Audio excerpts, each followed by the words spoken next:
Thank you for watching RooTV.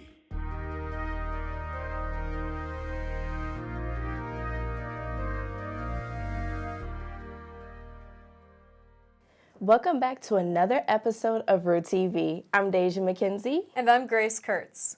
Beginning in the fall, students can expect full transparency when evaluating the costs to attend UMKC on a semester-to-semester basis, thanks to the new simplified tuition model. Stay tuned to hear what this entails. Last Thursday, Kansas City celebrated 420 by attending a weed-friendly event hosted by the Smoky River Entertainment District.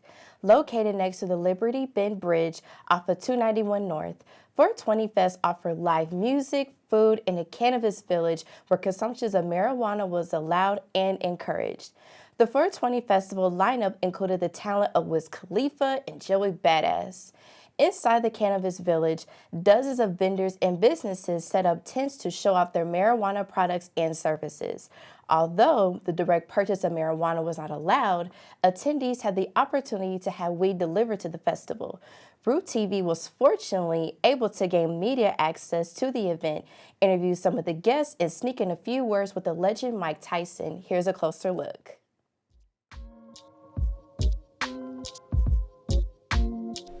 Last Wednesday, before the 420 Festival, Roo News sent Jared McDaniels to talk to Joey Pentozzi, an event organizer for the Smoky River Entertainment District.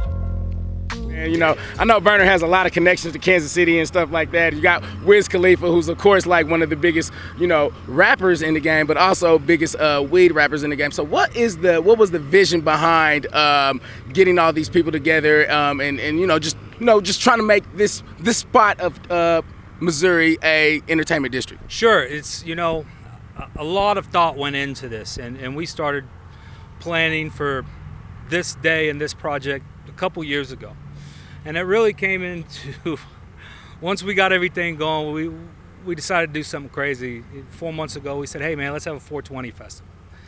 And so we started searching for talent, and we came through a talent agency. We came across this package with Wiz, Burner, Joey Badass, Smoke Dizza, and Chevy Woods.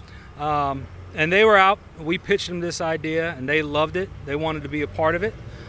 So we kind of built the whole thing around them, along with what we had going on. And it just merged, and it became one big, beautiful thing that you're about to see tomorrow. Yeah, this sounds like a big event going on, man. I've seen a lot of people already talking about it online. I've seen Wiz Khalifa. Every time I'm on Instagram and I'm looking through stories, his promo from his page is promoting this thing. So this is a pretty big event coming up. It's a massive event, and the talent that's on that stage, but also what's going on over there in that cannabis village is going to be a good time. We got a couple gentlemen coming down to help host the party.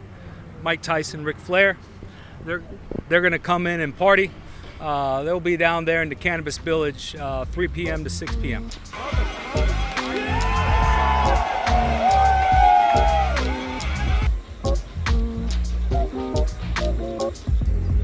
I'm with Mike Tyson. This is Jared McDaniel with Roo News. Mike, man, how you doing, man? How you? Beautiful, man. Look, it's 420. We out here together. We're smoking, and it's beautiful, man. I'm telling you, man. Let's smoke, man. Man, let's smoke, man. Let's have a good time, man. You enjoying Kansas City, man? Beautiful, man, good, man. You have a good one. There were many vendors at the 420 Festival, some of which included Elevate, a local Kansas City brand. Kevin, what brings you guys out here today? Well, it's 420, biggest day of the year, got everyone here in Missouri together. So just here to celebrate, get the word out, and just, celebrate, the industry being where it's at. Yeah, I see that, and I see you guys got a lot of product, a lot of merch out here today and stuff like that. Can you tell me a little bit about Elevate Company? Yeah, so Elevate Missouri, we're vertically integrated, so we have a grow here in Kansas City, and then we also have 3 dispensaries, one off Vivian Road, one off Prospect, and the other down in Belton. So, we're local and, vertical and just trying to get the word out, so exciting times. Those traveling from Kansas were especially appreciative of having a neighboring state that supports marijuana. So we're actually based out of Kansas, so we're also still fighting the fight. So we got the Free Mary kind of slogan, Free Mary, free it up for the medical patients and stuff like that as well.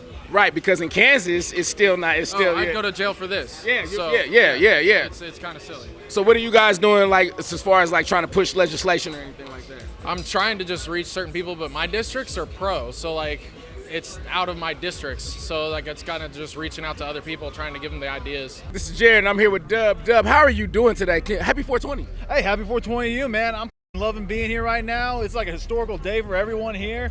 Really, we're all so lucky to be here right now. This is the first like consumption level event that we've seen. We got big names like Wiz and Burner coming tonight. It's insane. It really is. I came to see Wiz and get a little bit of chronic, and I got to hang out with Mike over there. He dapped me up. I never thought I'd hang with Mike and Ric Flair. Hey man, we just met Mike Tyson too. You did too? Yes. Man, he was just knocking dude out on the Hangover movie, and I just seen him in real life. Yeah. I wanted him to hit me like that. Fans who arrived at 7 were greeted with the talents of Wiz Khalifa, Joey Badass, Burner, Smoke DZA, and Chevy Woods. Be sure to keep an eye out for tickets coming from the Smoky River Entertainment District, as event organizers are hopeful to have many more events like this in the near future. Ray Shrimmerd and Nelly's Echo performed at this year's UMKC Spring Concert in Sweeney Recreation Center on April 19th. Nelly's Echo warmed up the crowd with his own music and covers of popular radio hits. Ray Shrimmerd, a hip-hop duo with brothers Sway Lee and Slim Jimmy, followed with hits like Come Get Her, popular tracks such as Sunflower, and their most popular song, Black Beatles. Students crowded the stage despite extra room behind them and were eager to interact with the rappers. The duo recorded themselves with students' phones, threw their t-shirts into the audience, and even crowd surfed. Following the concert, Sway Lee videoed himself with fans farther from the stage. Third-year law student Jeffrey Bonenbluss said, "It was an absolute blast. I haven't had more fun at UMKC in my life." In order to prepare for the NFL draft on Thursday, UMKC has issued some guidelines on what to expect with the arrival of over 300,000 people to the campus area next to Union Station.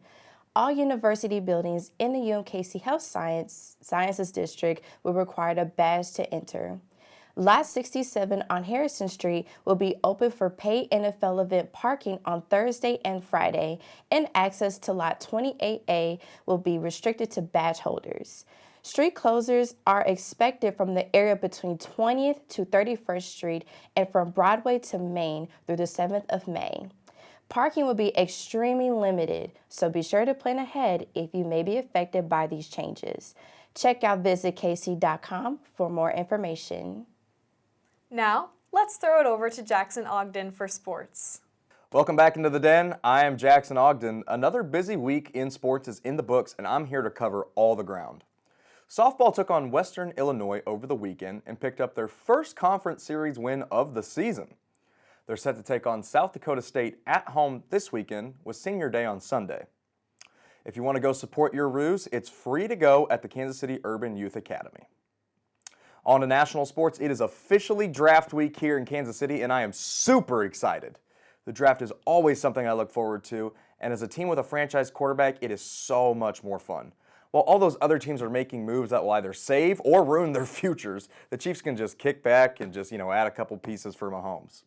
Speaking of that, I have a few prospects I really like and would love for the Chiefs to take. The first is Zay Flowers, a wide receiver out of Boston College. The speedy slot receiver would fit perfectly next to Kadarius Toney and Sky Moore. The next prospect I really like is Ohio State offensive tackle DeJuan Jones. This dude is a whole lot of man, to say the least. Standing at 6'8" and 375, it's safe to say nobody would be touching Mahomes from the right side of the line for years to come. The last guy I have a draft crush on is Myles Murphy. Now granted, the Chiefs would probably need to trade up to get him, but Murphy would be a monster lined up to Chris Jones on the defensive line. An exciting week ahead for UMKC and the Chiefs. Make sure to tune in next week for a recap of everything that goes down.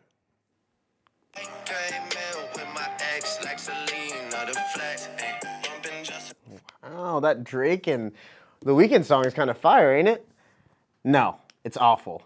And here's why, because it's AI generated, and I'm just so upset about this, okay? I'm so scared for where the music industry is going because of the AI. I hate AI as it is. I hate that it's on Snapchat now. I just hate the idea of it. When the whole pictures and paintings were going around, I was like, okay, but like, still, AI was still a little But now we're going to the music industry and Snapchat, and I hate it.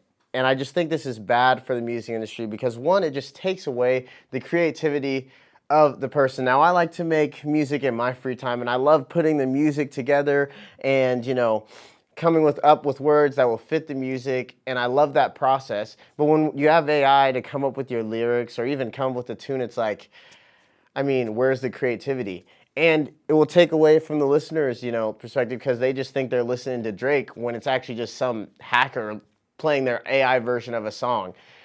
And on the other note, that was Drake and The Weeknd AI version, right? But what about Drake and The Weeknd? How do they feel about it? They probably don't feel great that their voices are being used on a fake song that someone else will make money for. Now, to be fair, the Drake and The Weeknd have enough money to sue people and get that taken down. But what about the smaller artists that don't have enough money and they come up with lyrics and songs and then someone else takes it and just puts Kendrick Lamar's voice over it and now it's a hit when that person was actually making a hit, but they're not going to get any notice for it.